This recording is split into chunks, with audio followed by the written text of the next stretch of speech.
Okay, hi everyone and welcome back to the channel.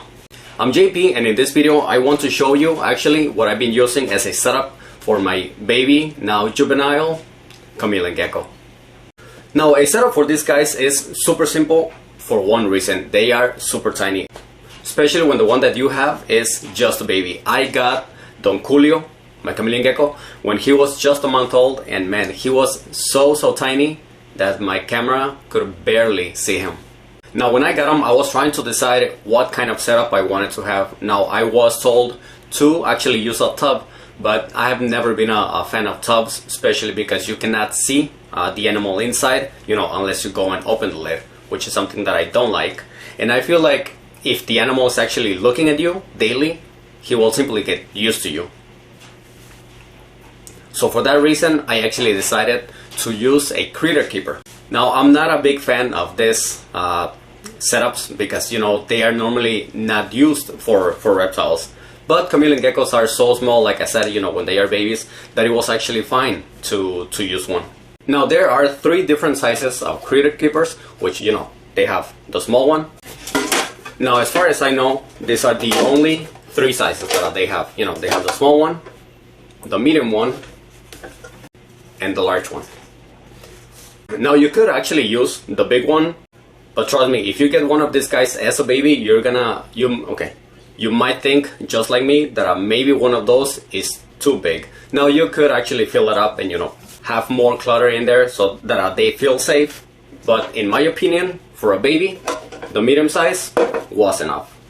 And I'm gonna show you exactly the way that I was actually making the setup up until now, which has been 4 months. So like I said, to make this setup is super simple. You know, what I was doing is just adding paper towels,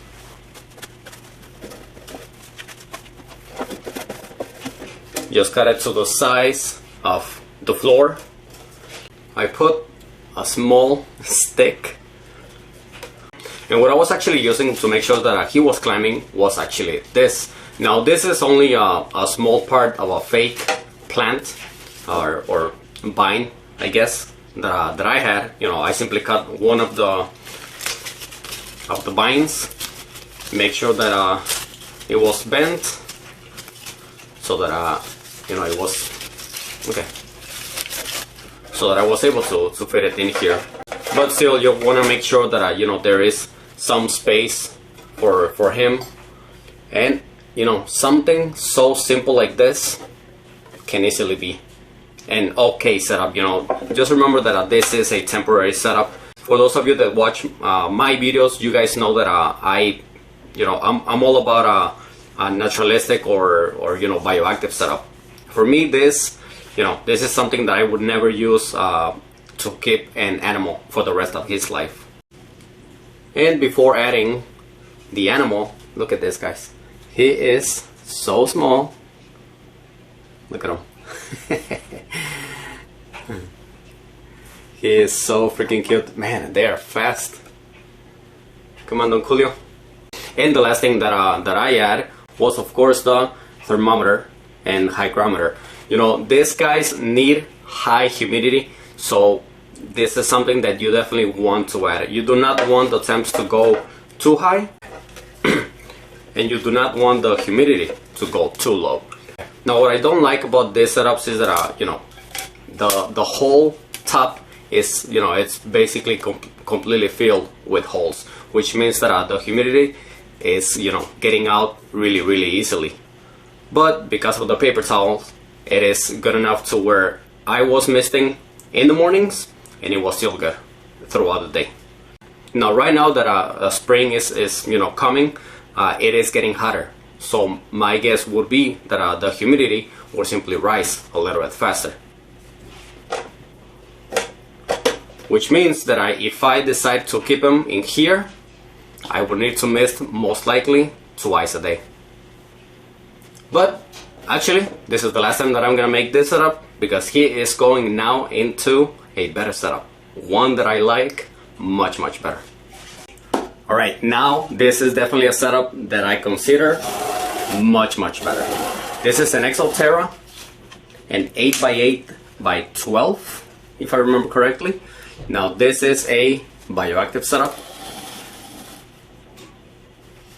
Now technically it is not bioactive yet, or at least not self-sustaining, for one reason, and that is because the isopods that I threw in there actually died. So I decided to order some online, some isopods much smaller, because apparently dairy cows did not like this setup. So yeah, this is definitely one setup that I prefer much better.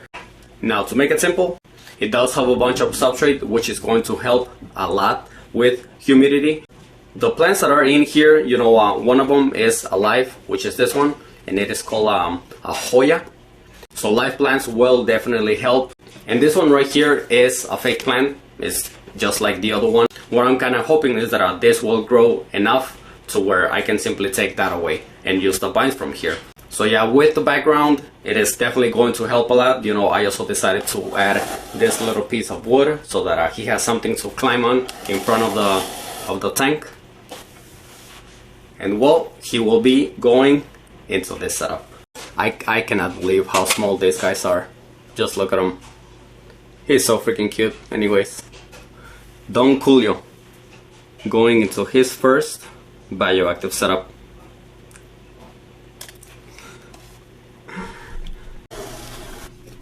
And I'm still gonna add this one more stick that I had, because I still want him to be able to climb a little more.